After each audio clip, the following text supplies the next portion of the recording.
A few months ago, I reviewed this portable SSD from the company Zike. This was designed for smartphones, for tablets, and will work with any type of computer. Today, I'd like to share with you an upgraded variation of that SSD, which was released by another company. And this version has a built-in fingerprint reader to help you secure your files. So this was kindly sent out to me by the company Twopan. And as always, I do appreciate companies that send products out to me for review, but they have no influence on what I say in this video, and they've not been able to see this video before I've published it. So with that disclaimer out of the way, let's find out more about what this SSD can do. This upgraded version of the portable SSD I reviewed last time boasts all of the same features.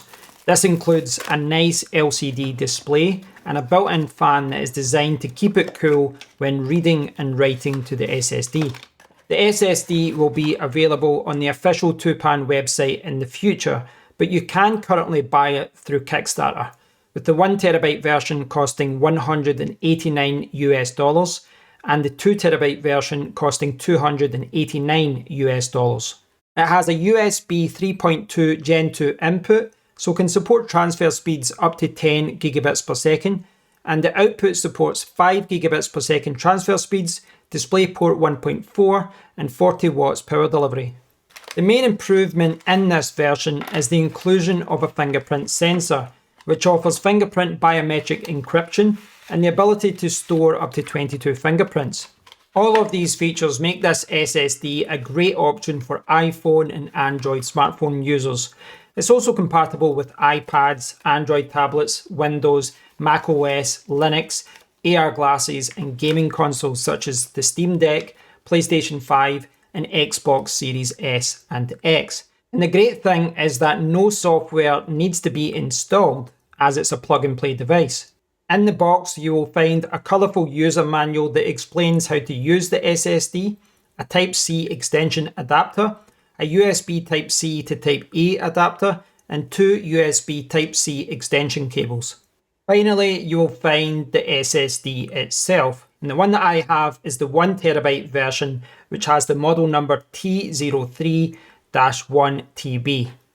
The overall package is good, but like I discovered with the earlier variation of this SSD, my bulky phone case does not work well with the provided extension cables. With most phones and most phone cases, you can connect the SSD directly or use one of the provided Type-C extension cables, but as my phone is a little bulkier, I have to use it with the longer flexible Type-C cables that I bought from Amazon. Once the SSD has been connected and loaded up, you will see a padlock symbol, but if no fingerprint has been registered, you can unlock the SSD by simply tapping the fingerprint sensor. Pressing the fingerprint sensor will allow you to register your first of 22 available fingerprints. And just like with a smartphone, you need to move your finger around to many different positions so that it can register your finger correctly. The process is straightforward, and if the SSD is unlocked, you can choose to erase all registered fingerprints by simply holding the sensor down for around 15 seconds. One thing to note is that the SSD is formatted as exFAT right out of the box, and this ensures that it can be easily connected to smartphones, tablets, computers, and more. Twopan claims speeds of up to 1050 megabytes per second, but as you know, in practice, read and write speeds tend to be much lower. When connected to the 10 gigabits per second Type-C ports on the front of my M4 Max Mac Studio, I benchmarked read and write speeds of 802.1 megabytes per second. Switching to the Thunderbolt 5 ports at the back of the Mac Studio increased read speeds to 985.9 megabytes per second and write speeds up to 952.5 megabytes per second. I saw the same write speeds using the Thunderbolt 4 ports on my M5 MacBook Pro, but read speeds increased to 1 gigabytes per second. Using Diskio, I saw read speeds of 885 megabytes per second and write speeds of 813 megabytes per second on my iPhone 17 Pro Max. Whilst on my M4 iPad Pro, I saw read speeds of 877 megabytes per second and write speeds of 811 megabytes per second. I've reviewed several portable SSDs on this channel over the last 6 months, and one of the tests that I always perform is an Apple ProRes RAW recording test using the Blackmagic Cam app. In the test, I record using 4K RAW at max settings, starting at 120 frames per second and then moving down the frame rates until I discover a frame rate in which the SSD can effectively record. The results from the Twopan Portable Pro SSD were astounding. Most of the portable SSDs that I've reviewed failed at 120, 160 frames per second, only being able to record for more than 10 minutes around the 24 FPS to 30 FPS mark. In contrast, the Twopan SSD managed to keep the internal temperature to around 47 degrees Celsius, maintaining a steady write speed of around 480 megabytes per second. The recording finally stopped after an incredible 12 minutes and 9 seconds. Afterwards, the LCD display showed a temperature of 52 degrees Celsius, and my iPhone confirmed that the recorded file was 364.68 gigabytes in size. These results were incredibly impressive and by far the best performing portable SSD that I have seen in practice. So at this stage, you should have a good idea as to what this Twopan Portable Pro SSD is all about. But I want to delve a little bit deeper and talk about connections and then summarize my thoughts about use cases and performance, etc. Now, this is an SSD that's been released by Twopan, but there are some other companies that have released this design. And I mentioned that at the start of the video. A few months ago, I reviewed the Zike SSD, and as you can see, it's the same design, comes with the same kind of flat extension cables. This is a good SSD as well, but this, without doubt, is better.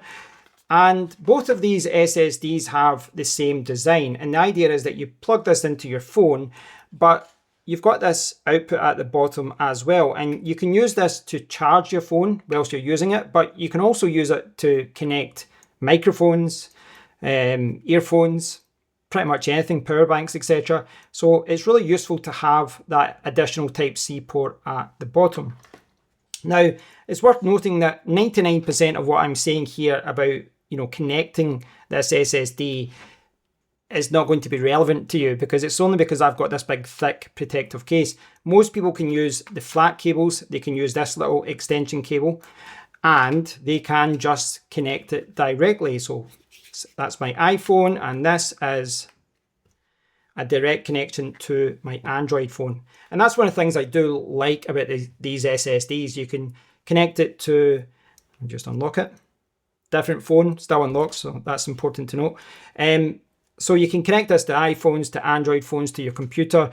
It's really useful just as a portable SSD, something that you can use to record on the move. And from a use case point of view, I think you'll see a lot of people using this with a smartphone, obviously, but you can use this with things like gimbals. So, I've got a gimbal here.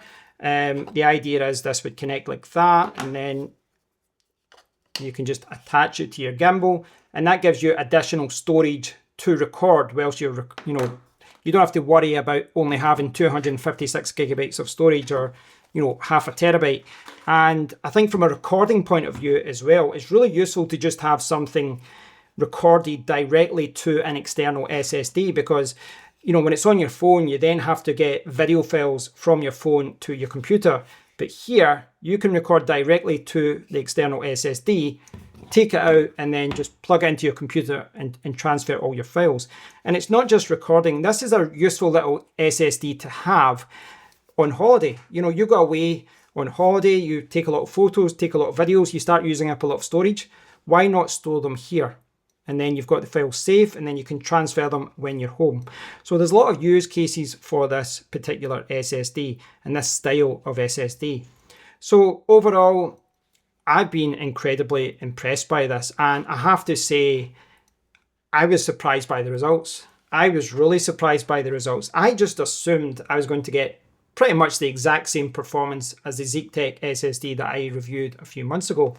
But this has knocked every portable SSD that I've reviewed out of the park. Like most of the other ones that I've reviewed, you know, they struggle at 24 to 30 FPS with that 4K Apple ProRes recording test. This went right up to 120 and it recorded for like 12 minutes. Now, there's a lot of factors to take into consideration. You know, if you record for 12 minutes and then try and record for another 12 minutes directly after it, you're not going to get it because it still needs to cool down for a while after it's did a lot of writing. But for 12 minutes, this recorded at, 480 megabytes per second. That's incredible. That's an incredible write speed. And I suspect I could probably write a little bit higher than that. But when you're recording using a smartphone and you're doing these kind of 4K ProRes RAW recording tests, you have to weigh up a lot of things. You know, if you're going up the frame rates, if you're doing different things with color, you're going to be writing more to the SSD. You're going to need more higher write speed, and that means that there's more likely that the SSD is going to overheat. This needs to cool it down. Just be realistic about what it is and what it isn't. This isn't going to give you, it's not going to give you the same performance as an expensive external SSD that's like large, it can dissipate heat, etc. This is really, really portable. But seeing all that, I just can't believe how well it performed.